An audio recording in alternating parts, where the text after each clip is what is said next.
What are the consonant words? What are the consonant words? Letters.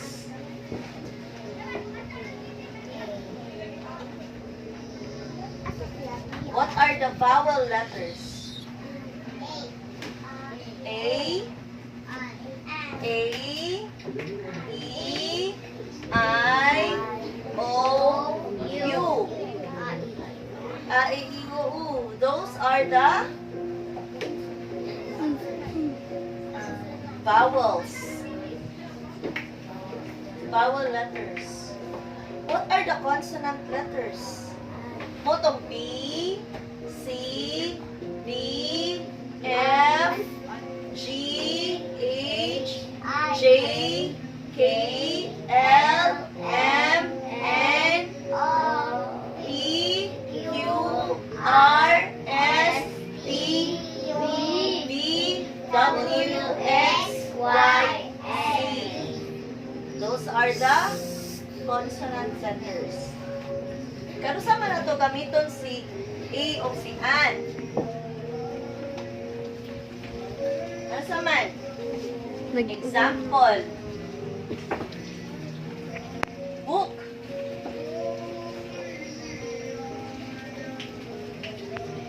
Si P, consonant, vowel.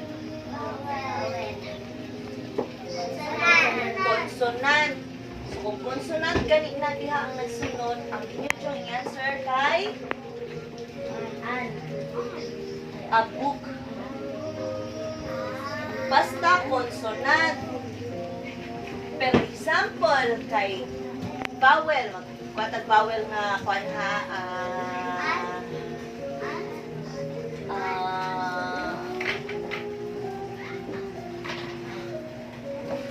apple. Ay, apple di ako. Apple.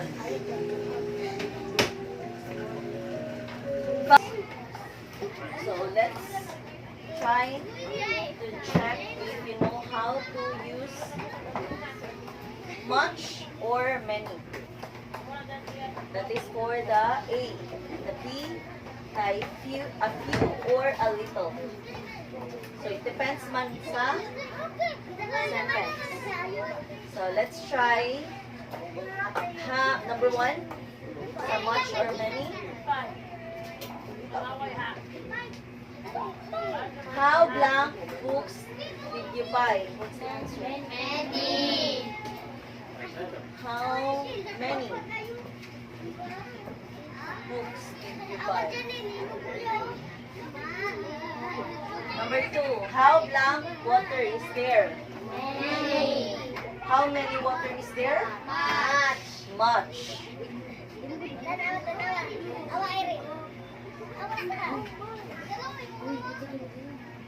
What is the difference of many and much? Aside from the spelling, of course. Many is daghan. Much is sobra. Something ang many is siya. Yes, it is siya. What is many? Sa maday na daghan sa English. Many. Much is sobra. So blank students were absent. Many. Yeah. Siyempre, sentence starts with yes. Every sentence starts with a big letter and it ends with a period. Yes, wrong. Oh, patanan.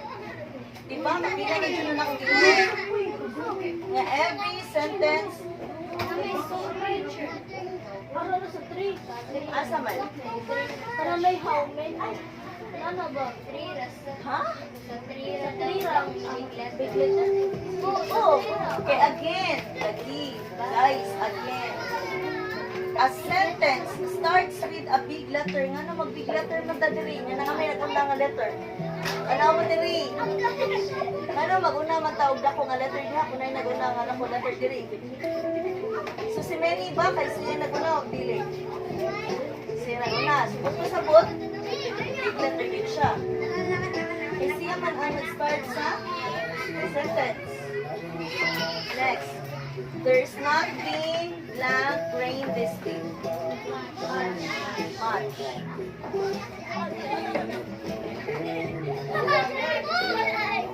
He blank money gambling. He spent much.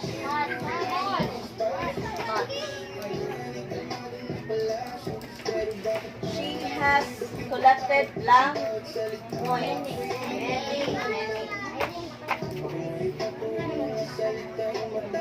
There are blank pages in our textbook. So after study room class, I have some students who requested that they're gonna use the study room for their assignments and projects. So I have here Althea, Mary, Jaira, and Raisa. Sakto study room.